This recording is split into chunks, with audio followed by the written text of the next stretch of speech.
বা পাশে পাহাড় উঠে গেছে আর ডান পাশেই রয়েছে ডুংরি ওয়াটারফল। এই রাস্তাটা সোজা চলে গেছে ঘাটশিলার উদ্দেশ্যে। আজকে আমি চলেছি ঘাটশিলায়। আমার যে হোটেল ওনার উনি আমাকে এই রাস্তাটা সাজেস্ট করলেন, নাহলে জিপিএস অন্য কোনো রাস্তা দেখাচ্ছিল। উনি বললেন এই রাস্তাটা আমলাশোল হয়ে হাতিবাড়ি হয়ে তারপর ঘাটশিলার দিকে চলে যাবে। চলে এসেছি দেখতে দেখতে আমলাশোলের কাছে। ডান পাশেই রয়েছে নাচনি পাহাড়। নাচনি পাহাড় খুব সুন্দর নাম। এখানে জনপ্রাণী দেখতে পাইনি ঠিকই, কিন্তু বেশ বড় বড় পাথর দেখতে পেয়েছি। শাল বনের মধ্যে মধ্যে বেশ বড় বড় পাথর দেখতে খুব ভালো লাগছিল।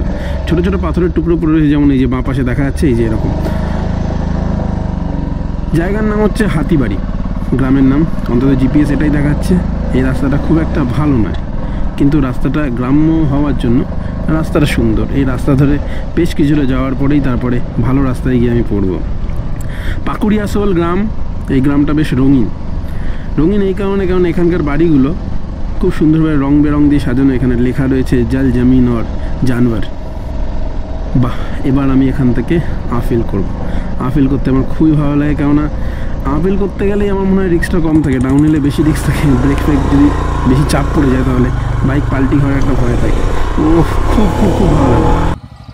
বন্ধুরা, এই জায়গার সিনিক ভিউ যে কী অসম, আমি যখন এই দিকটা যাবো তখন তোমরা দেখতে পারবে। মানে জাস্ট যেখানেই যাচ্ছি সেখানেই শুধু একটাই কথা বেরাচ্ছে, ওয়াও। তোমরা দেখো,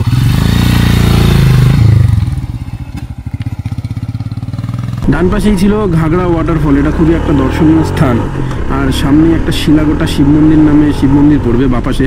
এটা জিপিএস সেটাই দেখাচ্ছে। জায়গার নাম আমি জানতে পারছি জিপিএসের মাধ্যমেই। এত সুন্দর রাস্তা আমি খুবই কম দেখেছি। যখন দার্জিলিংয়ে ট্রাভেল করি, সেই বৃষ্টি ভেজা রাস্তার মধ্যে দিয়ে যখন চলেছি, সেরকম একটা ফিল দিচ্ছে। তবে হ্যাঁ, প্রত্যেকটা জায়গা প্রকৃতি ভেদে, পরিবেশ ভেদে ভিন্ন ভিন্ন হয়, এটাও সেরকম। এখানে চারিদিকে শুধু শালবাগান আর শালবাগানে। অনেকক্ষণ বাদে একজন মহিলাকে দেখতে পারলাম। তো এত ভালো লাগছে, আমি তোমাদের বলে বোঝাতে পারবো না। অন্য রকমের একটা এক্সপিরিয়েন্স। এই জায়গাটার নাম হচ্ছে মাধুয়াশোল, অন্তত এটাই দেখাচ্ছে জিপিএস। আই ডোন্ট নো, যদি ভুল বলে থাকি তাহলে যারা দেখছো তারা একটু প্লিজ কারেকশন করে দিও কমেন্ট সেকশনে। আর এই রাস্তাটা পাহাড়কে বাঁ পাশে রেখে ডান পাশে রেখে, আমার পিছন দিকটা যদিও পুরোটাই পাহাড়, এই পুরো পাহাড়কে পিছন দিকে ফেলে আমি সামনের দিকে চলেছি। সামনের দিকে যত যাবো পাহাড়ের আধিক্য কম হবে, কিন্তু যত ডান দিক বা আমার পূর্ব দিকে যাব তত ওফ কি সুন্দর লাগছে রাস্তাটা। এখানে একটু দাঁড়াতেই হবে। হ্যাঁ, যেটা বলছিলাম, পূর্ব দিকে হোক বা পশ্চিম দিকে হোক বা উত্তর দিকে হোক, পুরোটাই পাহাড় বিস্তৃত। কিন্তু সামনের দিকে যত যাব ততই সমতল ভূমি। কিন্তু এত সুন্দর, মানে যখন এখানে সবুজ ধান চাষ হয় তখন জানি না কত সুন্দর লাগতে পারে। তবে পশ্চিমবঙ্গের বর্ডার যতই ছাড়িয়ে যাওয়া হবে ততই যেমন কেমন যেন একটা রুক্ষ রুক্ষ রুক্ষ রুক্ষ ব্যাপার চলে আসে। এখানে একটু দাঁড়াবো, আমি দাঁড়িয়ে তোমাদের ভিউটা একটু দেখাতে চাই আমি। প্লিজ তোমরা একটু দেখো দাঁড়াই। বন্ধুরা, এই জায়গাটা আমার ঘোরা অন্যতম একটা সেরা জায়গা। কথা না বাড়িয়ে আমি তোমাদের শুধু সিনিক ভিউটা দেখাই।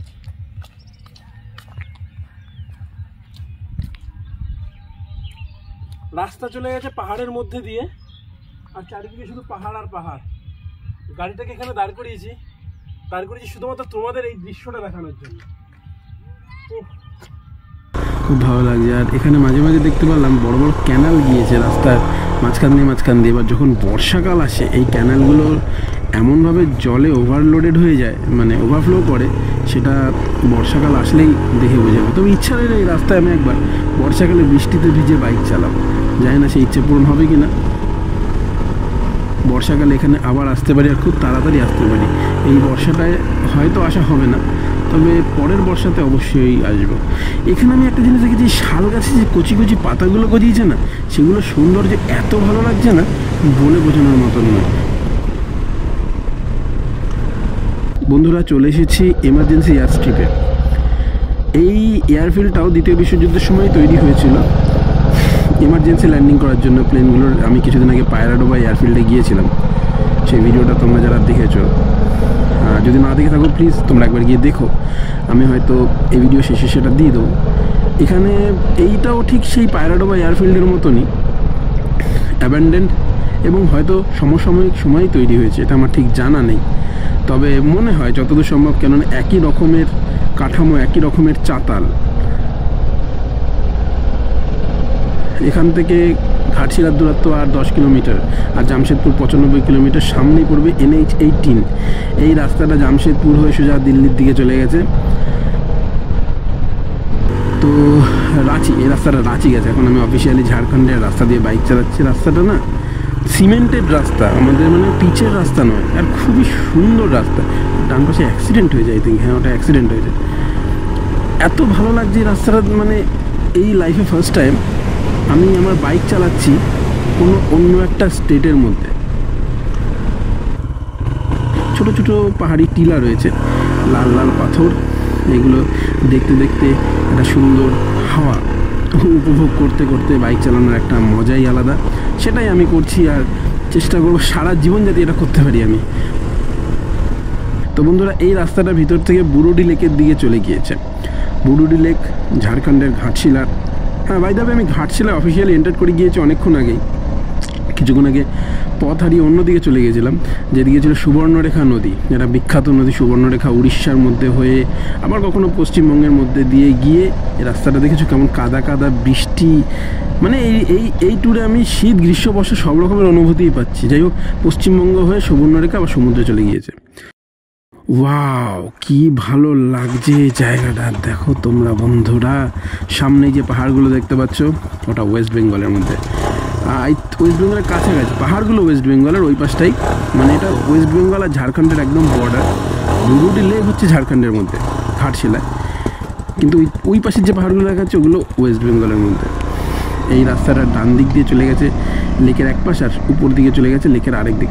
বাদিকটা একটু নিরিবিলি টাইপের, এদিকেই যাবো আমি। ওয়াও, ফিল করছি খুব সুন্দর ভিউ আসতে চলেছে মনে হচ্ছে সামনে।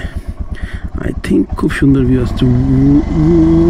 বন্ধুরা, আমি জানি না তোমরা কতটা দেখতে পাচ্ছ, ক্যামেরা জাস্টিস করছে কিনা জানি না, বাট এখান থেকে ভিউটা এত সুন্দর। বাই দ্য ওয়ে, এটা হচ্ছে বুরুডি লেক, যেদিকে লোককম সেদিকে যাব। হালকা ফিল করে বাপাশে মার্বেল আর গ্রানাইট পাথরের মধ্যে দিয়ে আমি চলেছি। এই রাস্তা দেখে বোঝা যাচ্ছে এখানে খুব একটা লোক আসে না। এখানে স্থানীয় মানুষজন সেই পাহাড়ে ডালপালা কেটে নিয়ে জ্বালানির কাজে নিয়ে যাচ্ছে দেখলাম। এখান থেকে ফিল করছি বন্ধুরা, ভালো লাগছে বেশ। শুধু শালবন আর শালবন, কত শাল পাতা লাগবে। আমাদের ওখানে ফুচকা খেতে গেলে সে এখন কাগজে করে দেয়, কিন্তু এখানে কোনো ফুচকাওয়ালা থাকলে সে শাল পাতাতেই দেবে। তো দুর্দান্ত একটা সিচুয়েশন, দুর্দান্ত একটা ভিউ। ডান দিকে নেমে যাব, ধীরে ধীরে ডান দিকে নামবো। এই বুরুডি লেক দেখতে দেখতে চলে এসেছি। তবে এখানে আসা ছিল একটা খুবই বুদ্ধিমানের মতন ডিসিশন নাও আমার। কেননা আমি যদি ওইখানে আশেপাশে ঘুরতাম তাহলে যা দেখার সেরকমই সব কিছু, কিন্তু এখানে আসাতে যে রাস্তাটার মধ্যে দিয়ে আমি এলাম, ওই রাস্তাটাই ছিল একটা অনবদ্য ট্রিট আমার কাছে। মানে আমি বলে বোঝাতে পারবো না ওই রাস্তাটা কত সুন্দর ছিল। এখানে আমি একটু দাঁড়াবো, দাঁড়িয়ে একটু ছবি টবি তুলবো, তোমাদের দেখাবো।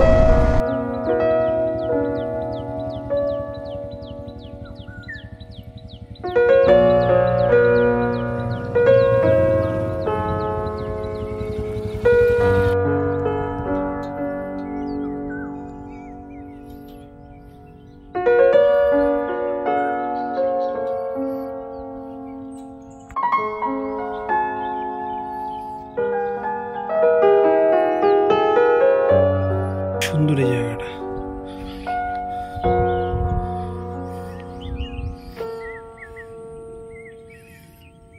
পাথরগুলো দেখতে পাচ্ছ, এই পাথরটা স্পেশালি, এটা হচ্ছে মার্বেল পাথর। আমাদের সেই বাড়িতে যে সিংহাসন সব তৈরি হয় এই পাথর দিয়ে তৈরি হয়। তারপরে যে পাতা হয় যে মানে মেঝেতে, এই সেই মার্বেল পাথর। তো এই জায়গাটায় বেশ কিছুটা সময় কাটালাম। এবার যাব ওই সাইডটাতে, ওই সাইড দিয়ে ময়ূরের ডাক আসছে। তো এবার এখান থেকে উঠে যেদিক দিয়ে সেদিক থেকে এসে আবার ওই দিকটাতে যাব। চলো যাওয়া যাক। তো বন্ধুরা, এটা বুরুডি লেকের অন্য একটা পাশ। এখান থেকে আমি যাব ধারাগিরি ওয়াটারফল। ধারাগিরি ওয়াটারফল জায়গাটার নাম। সামনে বিস্তৃত পাহাড়, ওই এত সুন্দর লাগছে না দৃশ্যগুলো। ওখানে কিছুগুলো লোকজন বসে আছে, ওরা কিছু একটা করছে জলের মধ্যে। আর এখানে আমি একটু আগে ময়ূরের আওয়াজ শুনতে পাচ্ছিলাম, কে কাকে ক্যাঁ ক্যাঁ করে চেল্লাচ্ছিল। তো বন্ধুরা, কি ভিউ দেখো তোমরা, মানে কি বলবো আমি, জাস্ট ফাটাফাটি। ধারাগিরি ওয়াটারফল এখান থেকে যেতে হবে প্রায় 9 কিলোমিটার মতন। 9 কিলোমিটার মতন গেলে তারপরে আমি ধারা একটা মানে অফবিট জায়গা, ওখানে বাইক যারা না নিয়ে যাচ্ছে তাদের অনেকটা হেঁটে যেতে হবে, আমি শুনলাম স্থানীয় লোকের কাছে। তো যেতে যেতে অনেক জায়গায় দেখলাম যে গ্রামের ছেলেরা, মহিলারা এরকম জঙ্গল থেকে মহুয়া তুলে বস্তায় ভরে বাড়ির দিকে নিয়ে যাচ্ছে। এখানকার স্থানীয়দের জীবিকাই এটা, হয় মহুয়া বানাও, নয় পাথর কেটে বাটি থালা বাসন এইসব বানাও।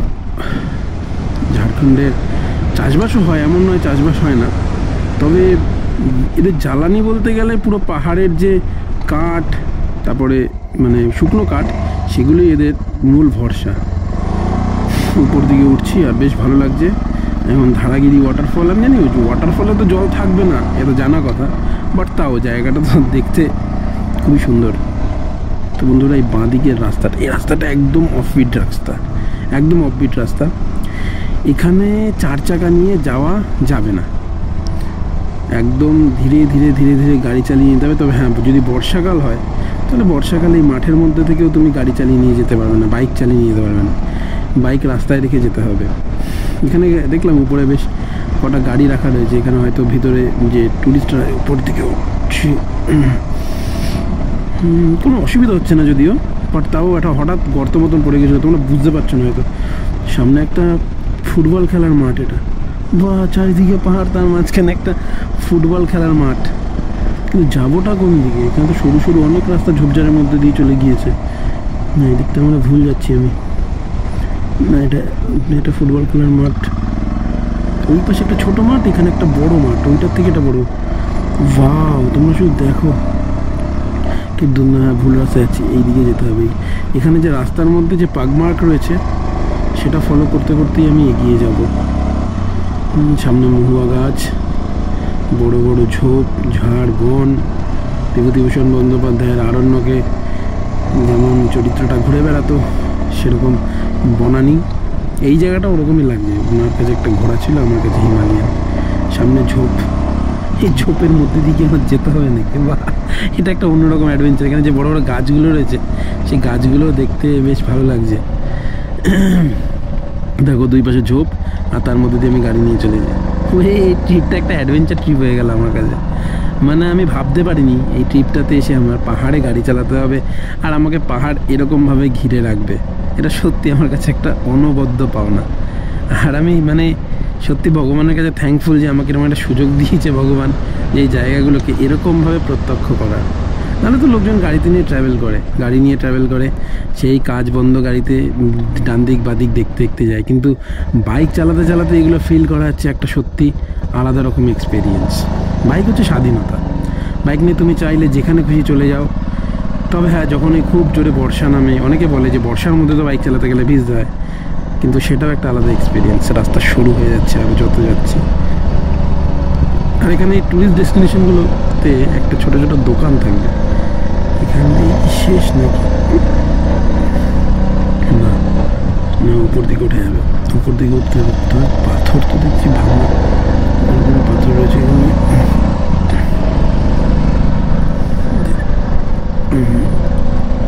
বাহ, গাড়ি উপরে উঠে যেতে হবে। কতটা যেতে পারবো সেটাই হচ্ছে জানা নেই আমার। এখানে আবার জঙ্গল রয়েছে, পাহাড়ি জঙ্গল। গাড়িটাকে এখানে রাখবো, রেখে এগাবো। দেখো বন্ধুরা, চারপাশটা কত সুন্দর লাগছে। আমি মানে কি বলবো, পা ফেলছি, পা গড়িয়ে যাচ্ছে, এখানে ডিসব্যালেন্স টাইপের হয়ে যাচ্ছে। চারিদিকটা বেশ একটা মানে অন্যরকম পরিবেশ। পাথর দেখো, একদম পাহাড়ের ভিতরে চলে যাচ্ছি দেখতে দেখতে। এই সাথে ওয়াটারফলের কাছাকাছি চলে এসেছি। এখানে অনেক লোকজন রয়েছে, আর চিৎকার চেঁচামেচি করে মানে এরা আকাশ বাতাস ফাটিয়ে দেয়। এটাই আমার সবচেয়ে বিরক্তিকর লাগে। একটা শান্ত পরিবেশকে শান্ত রাখে না এরা।